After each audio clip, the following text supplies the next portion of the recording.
So I got asked this question on a video, and I don't even remember what that video was about, but my response in the initial was just that it's genetics. But I wanted to talk a little bit more about this specifically because I think people miss it all the time. Your body has a substance in the skin that is a derivative of cholesterol called dehydrocholesterol.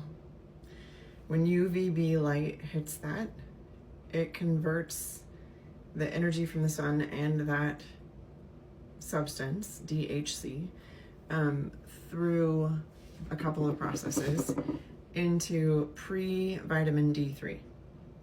And then there's another enzyme involved that converts it into vitamin D3.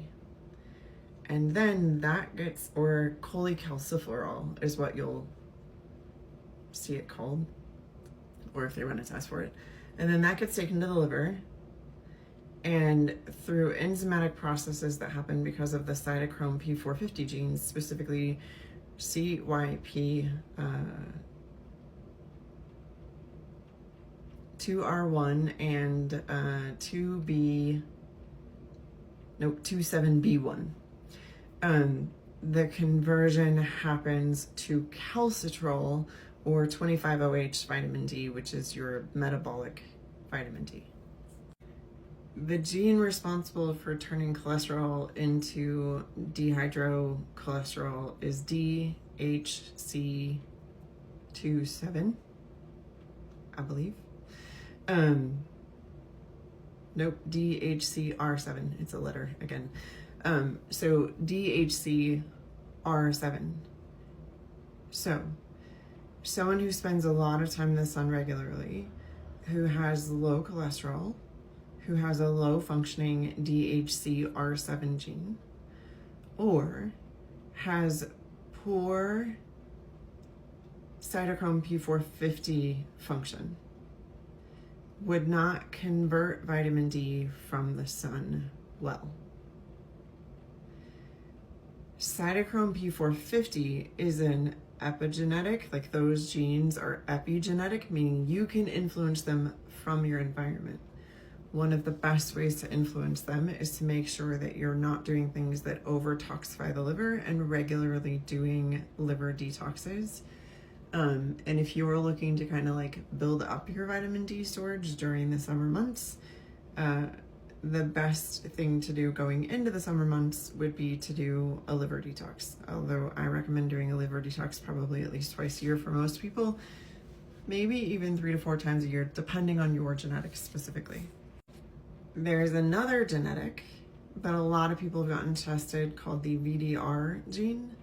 The VDR gene determines how responsive you are to the vitamin D circulating in your system, and whether your body is just getting rid of it because it then turns into a hormone in that like further breakdown process, and the overproduction of different hormones stresses out the liver so it dumps it, or whether or not it's actually attaching to cells that need it. So the VDR gene can play a role as well.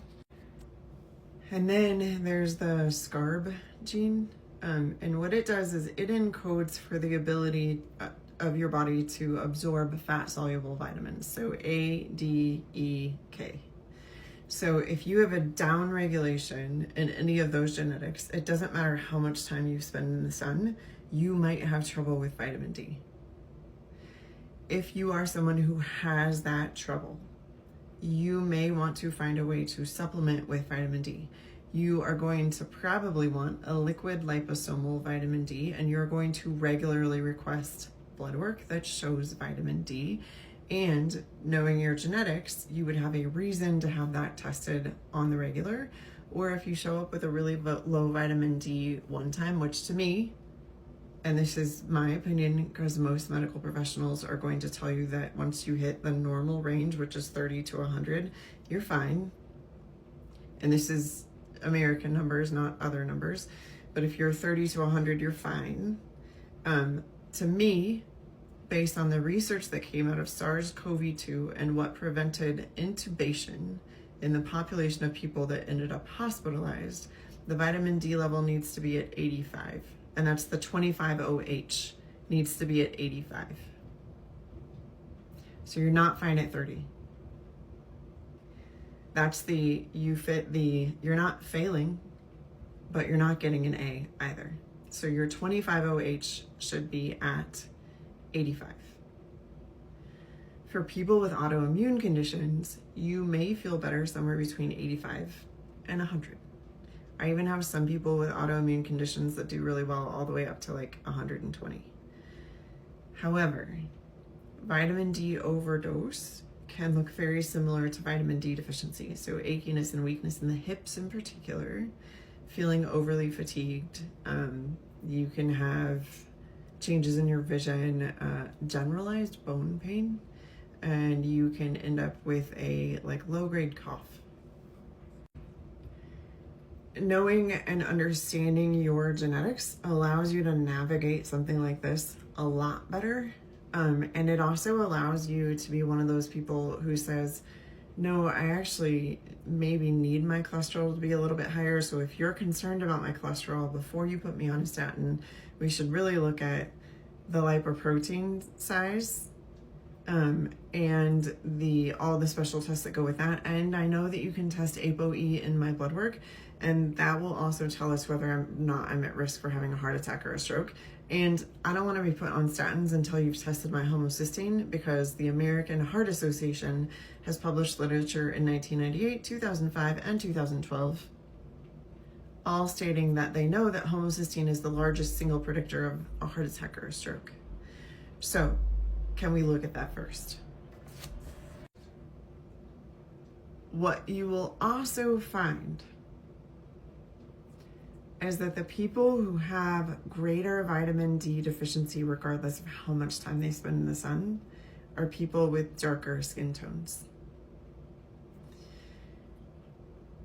Also, people who live north of the 35th latitude. So look up where your state is, ask where's my state on the latitude lines. If you live above or below the 35th latitude, you are more likely to suffer vitamin D deficiency because the UVB rays are not intense enough.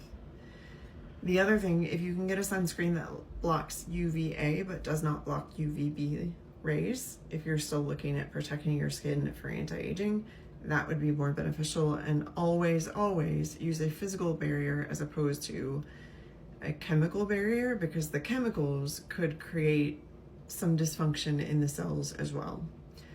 On top of that, you need, without sunscreen, according to the research, at least 40 minutes with 40% or more of your body exposed, including eyes, without sunglasses, to sunlight as early in the day as possible.